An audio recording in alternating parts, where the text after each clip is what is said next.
What on earth did I just watch? Everton make it 2-2 in the final seconds of the game. Curtis Jones starts something he couldn't finish. Curtis Jones red card. I just want to say Doucouré, bro, this guy, Doucouré is a legend. Absolute legend. Obviously, Doucouré got a red card as well. But bro shushed Van Dijk at full time and said, Karma, Karma, Karma. Even Onslaught got a red card for getting involved. You're telling me Onslaught red card, Curtis Jones red card, well deserved. Bro, Conor Bradley should have got a second yellow. It should have been 3 red cards for Liverpool. And they shouldn't have even drawn this game. They should have lost this game. But Doucouré, bro, what a legend. I mean, Doucouré got red carded for no reason. In my opinion, it was unfair on him because Curtis Jones ran up to him and started this. But yeah, Doucouré did get a red card as well for that. Absolute legend. What a beautiful scene to end off the last Merseyside derby at the Goodison Park. What a way to finish off the game. Liverpool have bottled the league. What is it? 2 games, no wins now. They bottled to Plymouth and now Everton. Vamos. Look at that clock right there, 98 minutes on the clock, and he decided not to blow the whistle. The commentator literally said it's at Michael Oliver's discretion. He just played on and played on and played on. And then how are the VAR not looking at that clear shove on Konate? When you go out for a header, if someone shoves you in the air mid-flight, it's a foul. How do they not give that? And how are you giving Arne Slot a red card for a handshake? All he did was shake his hand and he decided to send him off. Terrible performance from Oliver. Hello guys, welcome to my YouTube channel. I go by the name Kevin West. If you're new here, subscribe to my YouTube channel. Tell a friend to tell a friend. So today I want to react to a video. Liverpool played against Everton yesterday. That was a Merseyside derby and it was quite a competitive match. That's how derby matches should be. Even Chelsea playing against West Ham or Arsenal playing against Tottenham Hotspur should be like that. Manchester United playing against Manchester City should be like that. You know what I'm saying? I really enjoyed watching Everton trying to stop Liverpool winning the league. I don't think they are helping Arsenal because Arsenal currently are at a point that they can't be helped. And before I finish, we'll talk about that one and we'll talk about also the Kai Havertz injury. But let's just tackle in this Everton and Liverpool game. Liverpool were up 2-1 against Everton, and in the dying minute, Tarkowski did that thing, and the game ended up as a 2-2 draw. So that's not even the main thing that I want to talk about. The main thing that I want to talk about is Michael Oliver issuing a red card to Doucouré. I think Curtis Jones, the red card was well deserved. I don't know if an slot red card was well deserved. The only red card that was well deserved yesterday was Curtis Jones, because that was probably a mistake. How would you run to a player because he's just celebrating in front of your fans? And I feel like yesterday Curtis Jones really misbehaved. Or maybe it's new for Liverpool because Liverpool have not went through a rough time this season. They've been winning, maybe a rough game, a draw. But I really wanted Everton to win yesterday so that I can see how Curtis Jones behaves, and how not only Curtis Jones but all the Liverpool players behaving on the pitch when they are losing, because they're always happy every day when they're winning. I just wanted to see how they're behaving yesterday when they're losing. So I really wanted Everton to win. That one did happen. They played well, secured a draw, and that was a good game, a Merseyside derby. I really enjoyed watching that game. And I've been having issues with the Michael Oliver refereeing maybe a derby games. Michael Oliver should never referee maybe a big games, a games that a lot of people are anticipating. Because see whatever he did to Arsenal games, to Arsenal game against Wolverhampton. He just issued a red card to Lewis Kelly, red card that wasn't even supposed to be issued. See whatever happened to a game of Manchester City and and Arsenal. He issued a red card to Trossard. Wasn't worth it. And if you wanna learn that, and if you wanna confirm that Michael Oliver sometimes makes mistake in a game, red card against the red card of Lewis Kelly against Wolverhampton was withdrawn later after. So I don't think, and I expected maybe the Premier League to ban Michael Oliver from refereeing maybe games for maybe the whole season, because I feel like Michael Oliver is not fit to referee games, because it's just a person. It's a good referee. I don't say it's not a good referee, but the only problem with him is that he keeps on issuing red card left, right, and center. Right now, he has issued, I don't know, 7 red cards to Arsenal. I don't know, 5 red cards to Liverpool.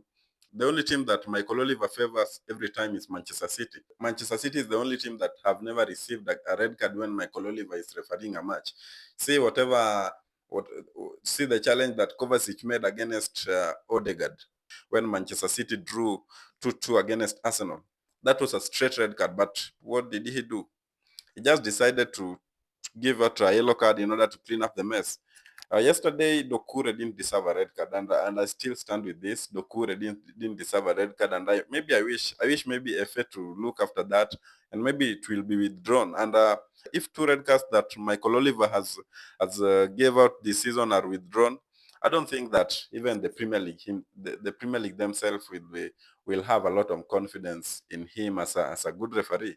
To me, I think Michael Oliver is not a good referee, and Michael Oliver should go in maybe the Farmers League. And I stand with Dokure's red card. That wasn't a red card. I'm saying and I'm repeating again, Dokure's red card, that wasn't a red card.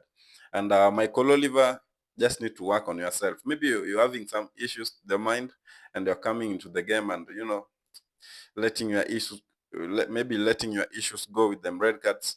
I don't think that's a good thing. But it is what it is. Everton played a good game, and that's how all the derby games should be played. Another thing that I want to talk about is Arsenal and injuries. The reports coming out is that Kai Havertz is currently injured and he will be out for the entire season, which means that Arsenal right now, no Martinelli because he's injured, no Bukayo Saka, he's injured, no Gabriel Jesus, he's injured, and no Kai Havertz, the latest injury. Now, Arsenal's only attackers are Raheem Sterling, Ethan Nwaneri, and Leandro Trossard. These are the only attackers that Arsenal have fit right now, as it stands now. Now, do I feel bad for Arsenal? No, I don't. I don't feel bad for them because they're a very unserious football club, right? I like Arsenal as a football club. Everybody can attest to that. I like them a lot. And I always support them, especially, if they're playing against any other team apart from Man City in the Premier League, I support Arsenal.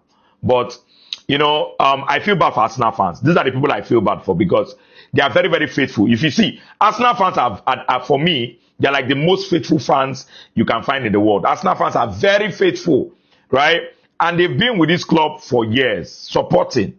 But it seems like the club doesn't want to give them anything back. And it's a very, very difficult situation for you to be as a fan, right? Everybody could clearly see it that Arsenal needed attackers in January. Everybody saw it, apart from the Arsenal board. How is it that everybody knew what Arsenal needed, apart from the Arsenal board? And sometimes, I think it's fair to blame Mikel Arteta. I think he's part of the problem. Because he seems to be a very, very stubborn man. He wants a certain profile of player to come in. You are in a situation whereby you don't have any options. And you are looking for a particular profile where you could just go to the market and get somebody that can slot into that position at that point in time. See, signing players is a gamble. Because you can never tell what the player will give to you. When Barcelona was signing Dembele, Coutinho, and Griezmann, if anybody had told Barcelona fans that these 3 players, all of them will flop, nobody will believe it. But we signed them for big money. And you can clearly see that it is the players that we sign for less, or the players that we did not even sign at all, are the ones that are delivering and performing. So signing players is a gamble. You can go out and go and sign a £100 million striker, and he comes to your club and flops. And you can sign a £5 million striker, and he comes to your team and performs very well. The fact that Arsenal was waiting for the perfect striker before they would sign anybody was a very, very clear indication of unseriousness. Now, they are stuck. They are stuck, and I feel bad. I feel bad for the fans, not for the Arsenal Football Club, because they are not serious. They don't care. Arsenal Football Club don't care about their fans. It's very bad. I've been saying every day, all the time, that everybody knows what Arsenal needs. I know what Arsenal needs. You know what Arsenal needs. But Arsenal doesn't know what they need. But Arsenal boards don't know what they need. In January transfer window, Arsenal was supposed to purchase a striker. They started saying, oh, we want Oliver Watkins, we want Oli Watkins, we want Gyökeres, we want the likes of so and so, Mbeumo in it. That one never happened. I think there's a time now to. I don't know if Arsenal is a football club right now. I don't know, because right now they depended on Kai Havertz as a striker. Kai Havertz is not even a striker. I don't know what Kai Havertz is. Kai Havertz is not even a striker. Gabriel Jesus is not even a striker anymore. I don't know. I don't know what's wrong with Arsenal. Kai Havertz is not even a striker. Gabriel Jesus is not even a striker. Martinelli right now injury, and this is the team that wants the fans to support them all the time, every season. And this is a team that wants to give the fans hope every season. And this is a team that wants the fans to believe in them. I don't think that Arsenal right now is a football club. Arsenal right now it's maybe a certain clothesline company. I always say, because you can't say that you are a team that is competing for the big leagues and you can't purchase a striker. And as I said, transfer market, transfer is always a gamble, because even if I can prove this, look at the likes of Eden Hazard. When Eden Hazard was playing for Chelsea, Real Madrid went for him for some crazy amount of money, and it was like a big transfer. It was a really anticipated transfer. And when Eden Hazard entered Real Madrid, really flopped, injuries left, right, and center, and he was forced to retire. Look at another transfer, James Rodriguez, when he was joining Real Madrid. Real Madrid went for him because he was maybe a world.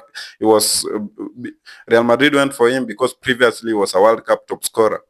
When he joined Real Madrid, flopped, did nothing. Look at the likes of when you want to prove that a transfer is a gamble. Look at the likes of Mazraoui. Mazraoui joined Manchester United for I don't know a little amount of money. Look at whatever he's doing for the club right now. The only problem with Arsenal is Arsenal wants to be sure about the transfer that they are making. They want a star. They want a Cristiano Ronaldo. They want a player like Lamine Yamal who can come change things immediately. They don't want to gamble in the transfer market. And the only problem that they're creating the problems like Raheem Sterling, like Jorginho from Chelsea, you know, like Arsenal are really messing it up. And I think there's a time for Arsenal board to be serious, because if you're not serious, Arsenal fans will be devastated, because Arsenal will run even 10 years to come without any trophy. Right now they're eliminated in the FA, they're eliminated in Carabao Cup. The Premier League it seems to be over. Liverpool is going with it.